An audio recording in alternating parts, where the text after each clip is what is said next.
చందమామ కథ. తిట్లు, శాపనార్థాలు. ఒక గ్రామంలో ఒక వడ్డీ వ్యాపారి ఉండేవాడు. వాడు పరమ పాపిష్టివాడు. అందుచేత వాడికి దేవతలు కనిపించకపోయినా పిశాచాలు తప్పక కనిపిస్తూ ఉండేవి.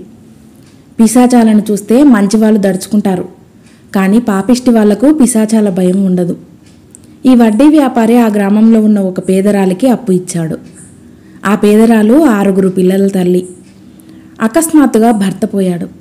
పిల్లలకు ఇంత గంజి కూడా పోయలేని స్థితిలో ఆవిడ 2 ఏళ్ల క్రితం వడ్డీ వ్యాపారి దగ్గర 30 రూపాయలు అప్పు చేసి తన ఇల్లు తాకట్టు పెట్టింది. మరుసటి ఏడు ఆమె పాత బాకీ చెల్లు వేయలేకపోగా మరొక 15 రూపాయలు అప్పు చేసింది. వడ్డీ వ్యాపారి ఆ బాకీలకు వడ్డీ కట్టి, వడ్డీలకు మళ్ళీ వడ్డీలు కట్టి అంతా కలిసి 100 రూపాయలకు లెక్క తేల్చాడు. పేదరాలుండే ఇల్లు 100 రూపాయల కన్నా ఎక్కువ ఖరీదే ఉంటుంది. అయినా ఆ ఇల్లు ఖాళీ చేయించి స్వాధీనం చేయించుకుందామని వడ్డీ వ్యాపారికి దుర్బుద్ధి పుట్టి ఒకనాటి ఉదయం వీధిలోకి అడుగుపెట్టాడు. సరిగ్గా ఆ సమయానికే ఒక పిశాచం తన ఇంటి ముందుగా పోతూ వడ్డీ వ్యాపారికి కనబడింది. ఏమిటి గిరాకీ, ఇవాళ మా ఊళ్ళో ఎవరికన్నా మూడిందా ఏం అన్నాడు వడ్డీ వ్యాపారి పిశాచంతో. పిశాచం నవ్వి, మీ ఊరు వచ్చి చాలా కాలమైంది, ఏమన్నా ఆహారం దొరుకుతుందేమోనని బయలుదేరి వచ్చాను. నువ్వెంతదాకా అని అడిగింది. పేదరాలి ఇల్లు స్వాధీనం చేసుకోబోతున్నానని వడ్డీ వ్యాపారి తాను పెట్టిన అప్పు గురించి, దాని మీద పెరిగిన వడ్డీ గురించి పిశాచానికి చెప్పాడు. అబ్బా, 2 ఏళ్ళు తిరగకుండానే అసలు కన్నా వడ్డీ ఎక్కువైందే. మీ మనుషులు మమ్మల్ని ఆడిపోసుకుంటారు కానీ మీలో మమ్మల్ని మించిన వాళ్ళు ఉన్నారు అన్నది పిశాచం. వడ్డీ వ్యాపారి ఈ మాటలు విని ఆగ్రహించకపోగా చాలా గర్వించాడు. ధనం పిండటంలో తానెంత సమర్థుడైనది ఆయనకు తెలుసు.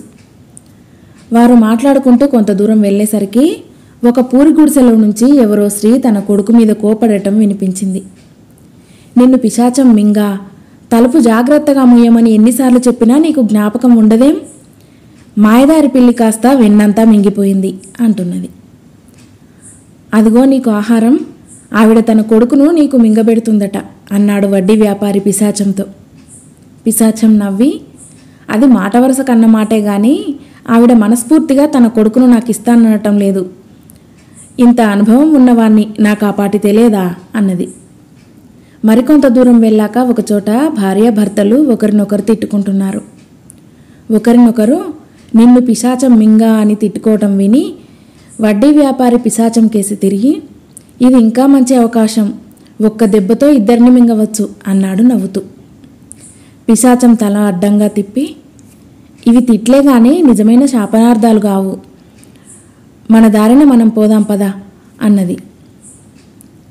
వారు మరికొంత దూరం నడిచి పేదరాలి ఇల్లు చేరుకున్నారు.